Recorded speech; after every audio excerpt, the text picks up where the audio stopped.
ఉన్న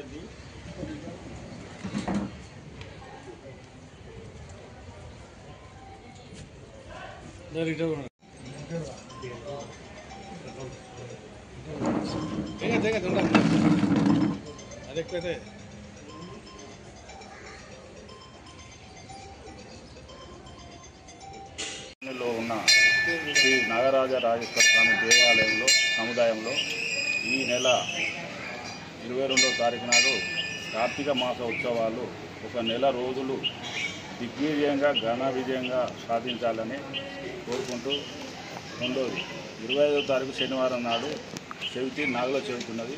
ఆ రోజు 22కు స్టార్ట్ అవుతుంది. 25 నాడు నాగుల చవితి. 1/11/2025 నాడు లక్ష పుష్పార్చన, శుద్ధ ఏకాదశి నాడు లక్ష పుష్పార్చన ఉన్నది. ప్లస్ 5వ తారీఖు 11వ నెల 25 నాడు కార్తీక పౌర్ణమి సందర్భంగా సామూహిక సత్యనారాయణ స్వామి వ్రతాలు ఉంటాయి. 15వ తారీఖు 11వ నెల ఏకాదశి సందర్భంగా లక్ష బిల్వార్చన ప్రోగ్రాం ఉంటుంది. 16వ తారీఖు 11వ నెల 2020 ఆదివారం నాడు సామూహిక చండీ హోమం ఉంటుంది. కాబట్టి ఈ నెల రోజులు భక్తులందరూ ఏం చేసుకొని భక్తులు చుట్టుపక్కల కాలనీ భక్తులందరూ కూడా ఈ ప్రోగ్రాం విజయం చేసుకోవాలని హృదయపూర్వక నమస్సుమాంజలి. శ్రీ నాగరాజరాజేశ్వర స్వామి దేవాలయ సముదాయము టీఎన్జీఓల కాలనీ వడ్డపల్లిలో ప్రతి సంవత్సరము కార్తీక మాస ఉత్సవాలను అంగరంగ వైభవంగా నిర్వహించడం జరుగుతున్నది. కార్తీక మాస ఉత్సవాలు ఎందుకు నిర్వహించాలంటే నకార్తీక సమో మాసో నకృతేన సమం యుగం నవేదం సమం శాస్త్రం నతీర్థం గంగయాసనం. అంటే గంగను మించిన తీర్థము కానీ వేదాన్ని మించిన శాస్త్రము కానీ కార్తీక మాసాన్ని మించిన పుణ్యమాసము లేదని శాస్త్ర ప్రవచనం. కాబట్టి కార్తీక మాసములో అభిషేక ప్రియో శివ, శివునికి అభిషేకము చేసిన అర్చన చేసిన అనంతమైన పుణ్య ఫలితాలు కలుగుతాయి. కాబట్టి హైందవ భక్తులందరూ కూడా కార్తీక మాసాన్ని పరమ పవిత్రంగా భావించి అనేకమైనటువంటి శివపూజ అర్చనలన్నీ చేసి కూడా పుణ్య ఫలితాలను పొందుతూ ఉన్నారు.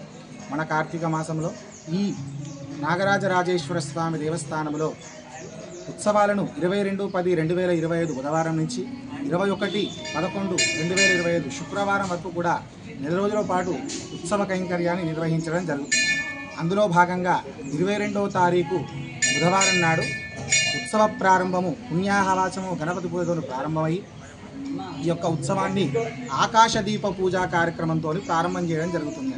ఈ ఆకాశదీప పూజ ప్రతిరోజు సాయంత్రం 6:30కు నెల రోజుల పాటు మన ఆలయంలో దిగ్విజయంగా నిర్వహించబడింది.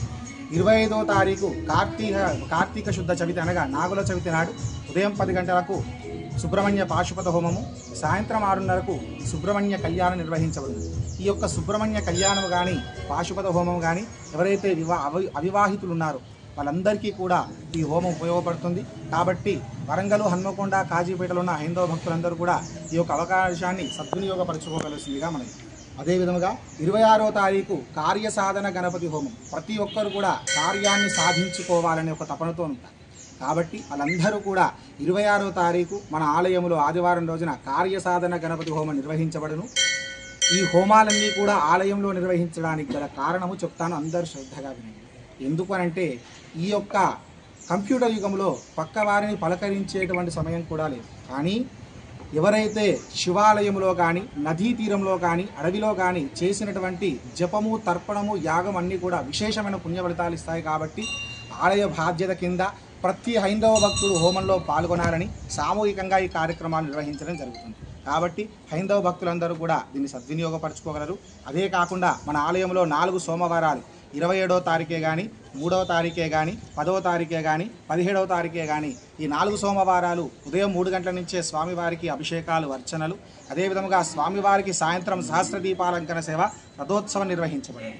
అదేవిధంగా స్వామివారికి 5వ తారీఖు కార్తీక పౌర్ణమి సందర్భంగా ఉదయం అభిషేకాలు, ఉదయం 10:30 300 జంటలతోని సామూహిక సత్యనారాయణ స్వామి వ్రతములు నిర్వహించారు.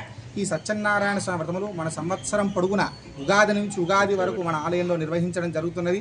ప్రతి నెల కూడా సత్యనారాయణ స్వామి వ్రతం నిర్వహించబడును. అందులో భాగంగా కార్తీక మాసం ఘనంగా నిర్వహించబడును. అనంతరం అన్నప్రసాద కైంకర్యం కూడా కలదు. కావున భక్తులందరూ కూడా అధిక సంఖ్యలో పాల్గొనవలసిందిగా మనకి. ముఖ్యమైన హోమము 8వ తారీఖు 11వ నెల 2025 శనివారం నాడు కార్తవీర్యార్జున హోమం నిర్వహించబడింది. కార్తవీర్యార్జున హోమం వలన ఎవరైతే నష్టద్రవ్య ప్రాప్త్యర్థం, ఎవరైతే ధనాన్ని కోల్పోయారు, ఎక్కడన్నా అప్పిచ్చారు, అవి తిరిగి రావట్లేదు, నా డబ్బులు ఒకరి దగ్గర ఉండిపోయాయి, నా వస్తువు ఒకరి దగ్గర ఉండిపోయింది అన్న వాళ్ళందరూ